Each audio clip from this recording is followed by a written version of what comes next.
وبالحاجة إليك.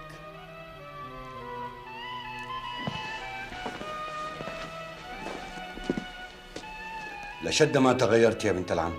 ما نعمت بقربك إلا هذا الشهر الذي مر كأنه ليلة أو لحظة عابرة. الأولى بك أن تبتسمي لزوجك وهو خارج للجهاد وتدعي له بالنصر.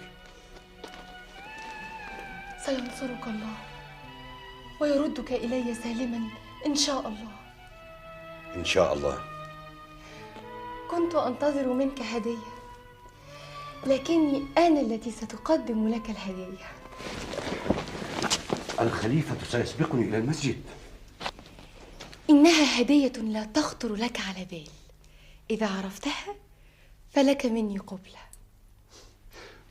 وإن لم أعرفها سأعطيك